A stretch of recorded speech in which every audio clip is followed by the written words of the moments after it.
Shalom, selamat pagi. Yuk kita baca dan renungkan satu ayat yang terkenal. Saya percaya sebagian besar dari kita mungkin sering baca, sering dengar ayat ini. Bahkan ini menjadi salah satu ayat pegangan kita. Kalau kita sedang menghadapi kesulitan, maka kita akan salah satunya kita akan ucapkan ayat ini. Nah, ayat ini kalau kita perhatikan ini nyambung sekali dari sejak kitab Kejadian sampai dengan kitab Wahyu, bahwa Tuhan kita adalah Tuhan yang baik. Alkitab berkata waktu Tuhan menciptakan alam semesta ini, ketika dia sudah selesai, dia berkata bahwa sungguh semuanya itu amat baik. Dan manusia yang diciptakan pada hari terakhir itu diciptakan ketika keadaannya sudah siap, ya. Taman di Eden sudah jadi dan semuanya sudah jadi, lalu manusia itu diciptakan dan dia tinggal diberi perintah untuk mengelola taman, ya, di Eden. Nah, kita baca ayatnya ini, ya. Roma 8 ayat 28. Kita tahu sekarang bahwa Allah turut bekerja dalam segala sesuatu untuk mendatangkan kebaikan bagi mereka yang mengasihi Dia, yaitu bagi mereka yang terpanggil sesuai dengan rencana Allah. Ayat ini merupakan satu janji bahwa apapun keadaan kita bisa percaya bahwa Allah turut bekerja dalam keadaan tersebut, walaupun nampaknya gak enak, dan itu Allah turut bekerja dengan tujuan mendatangkan kebaikan, ya, bagi kita. Nah, tapi kita perlu ingat, ya, selalu ingat bahwa ayat ini punya syarat, ya. Setidaknya di ayat ini ada 2 syarat, ya. Dikatakan di sini, kita tahu sekarang bahwa Allah turut bekerja dalam segala sesuatu untuk mendatangkan kebaikan. Nah, syaratnya ada 2 di sini, yaitu bagi mereka yang mengasihi Dia. Jadi ini tidak berlaku umum untuk semua orang, bahwa Allah turut bekerja mendatangkan kebaikan bagi mereka yang, ya, bagi semua orang, ya, tidak seperti itu. Kata dikatakan spesifik di sini, bagi mereka yang mengasihi Dia. Jadi ini syarat pertama. Kalau kita mau mengalami janji ayat ini bahwa Allah turut bekerja dalam segala keadaan mendatangkan kebaikan bagi kita, maka hal pertama yang perlu kita ingat adalah bahwa kita perlu memutuskan untuk mengasihi Tuhan, ya.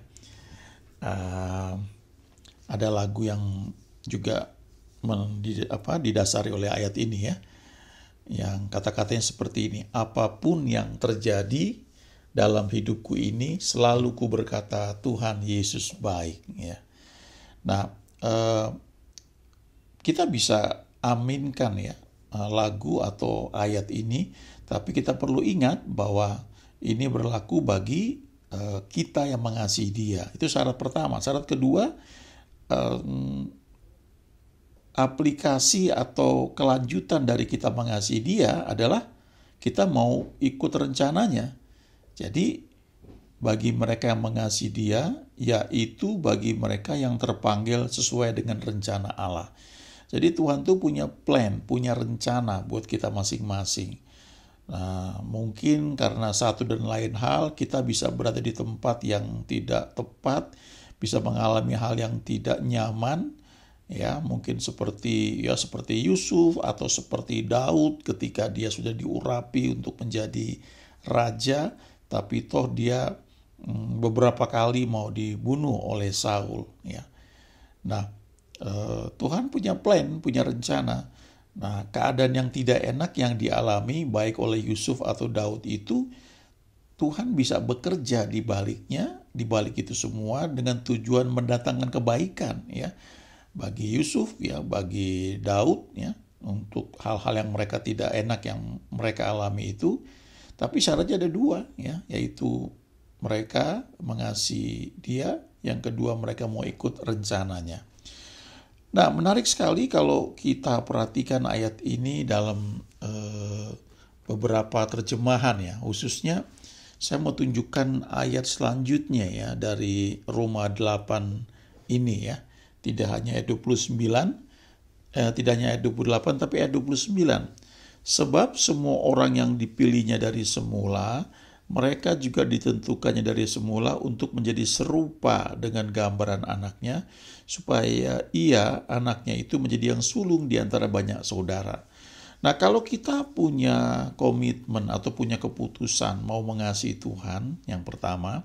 Yang kedua, kita mau ikut rencananya, maka ayat 29 itu adalah tujuan dari Tuhan tuh bekerja dalam segala sesuatu untuk mendatangkan kebaikan bagi kita.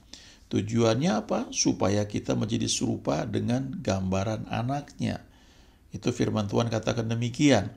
Nah, kalau kita baca di ayat 29 ini dikatakan sebab semua orang yang dipilihnya dari semula. Nah, ini kalau kita baca ini sepertinya Tuhan itu memilih ya dari sejak awal siapa yang akan mengikut dia, siapa yang akan ikut rencananya, dan siapa yang lewat mereka itu Tuhan bekerja mendatangkan kebaikan.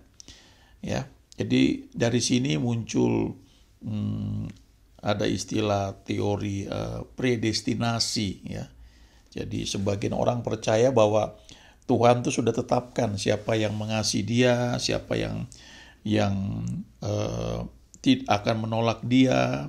Jadi sepertinya kita ini cuma jadi pelakon ya dari suatu seperti sandiwara atau film atau satu cerita di mana Tuhan sutradara sudah menetapkan semuanya ya. Apakah benar demikian ya? Nah, kalau kita pelajari, kita baca Alkitab ya, tentu tidak seperti itu ya. Ada yang namanya kehendak bebas, dan kehendak bebas ini ada pada kita. Tuhan punya rencana, Tuhan punya kerinduan supaya kita bisa menikmati yang terbaik, tetapi jangan lupa bahwa ada kehendak bebas. Itu sebabnya ketika Tuhan memberi perintah kepada Adam supaya tidak makan buah dari pohon pengetahuan yang ada di Taman di Eden itu, Adam itu punya kehendak bebas ya, sehingga ketika dia melanggar itu muncul dari kehendak bebas dia ya. Jadi kita lihat di sini ya, manusia itu bukan robot. Nah, saya mau bacakan Roma 8 ayat 29 ini dalam bahasa Inggris ya. Dikatakan di sini ada beberapa terjemahan ya. Tapi yang saya mau baca ini ya, salah satunya adalah dari NIV. Ya, dikatakan di sini, for those God foreknew, He also predestined to be conformed to the image of His Son, that He might be the firstborn among many brothers and sisters. Ya, kalimat pertamanya nih ya, for those God foreknew. Ya, jadi kalau kita baca dalam bahasa Indonesia itu kan agak beda. Ya, bisa kita bandingkan ya. Sebab semua orang yang dipilihnya, jadi sudah dipilih dari semula. Tapi kalau bahasa Inggrisnya, yang Tuhan sudah tahu dari awal, baru dia tentukan untuk menjadi serupa dengan gambaran anaknya. Jadi pilihannya itu dibuat karena Tuhan sudah tahu bahwa mereka ini dengan kehendak bebasnya akan memilih untuk mengasihi dia dan mau ikut rencananya. Walaupun barangkali dalam praktiknya ini juga mengalami jatuh bangun. Ya, seperti Abraham, kalau kita perhatikan juga mengalami jatuh bangun, tapi toh satu komitmen untuk ikut rencana Tuhan itu tetap ada ya. Nah, itu yang membuat membuat Abraham itu akhirnya dia dibawa terus ya oleh tuntunan Tuhan, sehingga segala hal yang dia alami yang tidak baik pun bisa dibuat menjadi kebaikan gitu. Bahkan Ismail yang lahir itu di luar tuntunan Tuhan ya, hanya berdasarkan ide baik dari Sarah, itu pun Tuhan berkata Ismail tetap akan diberkati dan akan dibuat menjadi bangsa yang besar oleh karena dia juga anak Abraham ya. Tapi perjanjian yang Tuhan buat itu bukan dengan Ismail tetapi dengan Ishak ya. Jadi kita melihat ya dari contoh ini bahwa Tuhan itu kembali ke Roma 8 ayat 28 ya, Tuhan itu bekerja dalam segala keadaan untuk mendatangkan kebaikan ya bagi mereka yang mengasihi Dia, yang terpanggil sesuai dengan rencana Allah. Nah, tetapi kita perlu ingat bahwa jangan terus kita dalam setiap keadaan itu kita lebih apatis gitu ya, lebih cuek, kan semua akan mendatangkan kebaikan ya. Ya, kita harus melihat ayat ini Roma 8 ayat 28 itu sebagai eh, kemahakuasaan Tuhan, kehebatan Tuhan, sehingga Dia itu ahli untuk membuat segala sesuatu yang tadinya jelek itu bisa dibuat untuk mendatangkan kebaikan bagi kita. Asalkan kita mengasihi Dia, kita mau ikut rencana Dia. Ya, sebagai contoh begini, misalnya saya ambil contoh tadi Abraham ya. Abraham Tuhan sudah janjikan bahwa dia akan punya anak kandung. Tapi karena sekian lama nampaknya tidak ada hasilnya, ya istrinya belum hamil juga. Lalu istrinya memberikan saran untuk Abraham kawin dengan Hagar, sehingga lahirlah Ismail. Nah, untuk hal ini kita tidak melihat Abraham itu bertanya kepada Tuhan, tapi dia turuti saja saran dari istrinya. Lalu akibatnya Ismail lahir, dan kalau kita baca ya 13 tahun Tuhan tidak bicara kepada Abraham sampai Tuhan bicara lagi menjelang Ishak itu mau lahir. Ya, dan ketika Tuhan menampakkan diri, ya salah satu perintah yang Tuhan berikan adalah sunat ya. Nah, kemudian kalau kita lihat ya, ketika Abraham melakukan apa yang Tuhan perintahkan, dia sunat, tidak hanya dia tapi semua laki-laki yang bersama dengan dia pada saat itu. Dan terus akhirnya Ishak lahir ya. Lalu ada masa ketika Ismail itu harus diusir. Nah, Tuhan tetap bisa bilang bahwa aku akan berkati Ismail itu dan aku akan buat jadi bangsa yang besar oleh karena dia juga anakmu. Nah, jadi walaupun itu sebenarnya karena kesalahan Abraham, tapi toh tetap Tuhan bisa perhatikan. Nah, tetapi kalau awalnya Abraham itu mungkin dia berdoa lagi, ya dia tanya Tuhan, dan Tuhan bilang enggak, kamu enggak perlu kawin sama Hagar, kamu tungguin saja, nanti aku akan berikan anak kandung dengan cara aku, bukan dengan cara manusia. Mungkin ceritanya akan berbeda ya. Nah, contoh yang lain misalnya seperti ini ya.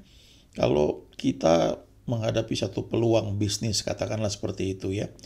Kita nggak berdoa sungguh-sungguh, nggak tanya Tuhan ya. Lalu kita mulai lakukan dan di tengah jalan timbul masalah ya. Terus kita mungkin mengalami kerugian, kita berdoa, minta ampun, lalu Tuhan bisa tolong kita, lalu yang tadinya kacau balau itu dibuat menjadi baik ya. Karena Dia itu ahli untuk mengubah segala keadaan itu menjadi kebaikan bagi kita. Asalkan kita mengasihi Dia dan mau ikut rencananya. Tapi jangan kita terus bertindak semaunya, bersikap masa bodoh atau apatis karena kita berpikir, toh nanti Tuhan bisa membuat ini menjadi kebaikan ya. Tidak seperti itu. Jadi kalau kita baca ayat ini Roma 8 ayat 28, kita perlu ingat bahwa ini menunjukkan keahlian Tuhan untuk membuat segala keadaan apapun yang kita alami bisa dibuat menjadi kebaikan asalkan kita mengasihi Dia dan ikut rencananya. Tapi jangan terus kita bertindak sembrono sehingga kita mengalami hal-hal yang seharusnya nggak perlu. Lalu kita pegang ayat ini, kita percaya Tuhan menjadikan kebaikan buat kita, tapi kita rugi waktu dan banyak hal yang seharusnya tidak perlu kita alami. Nah, coba renungkan ayat ini ya, baca, hafal, dan dalam setiap hal yang kita hadapi, kita belajar untuk berdoa ya, bertanya kepada Tuhan. Saya ingat seorang hamba Tuhan yang dipakai Tuhan di Indonesia ini, pelayanannya besar sekali dan dia sudah bersama Tuhan. Dia bilang begini ya, kecepatan Tuhan itu ada dua. Yang pertama Tuhan itu lambat. Yang kedua Tuhan itu lebih lambat. Tetapi Tuhan tidak pernah terlambat. Jangan coba untuk mempercepat rencana Tuhan, ya, tapi izinkan Dia membentuk kita supaya apa yang Dia rancangkan itu tidak tertunda. Sebaliknya bisa jadi dalam waktunya dan kita bisa nikmati itu. Amin.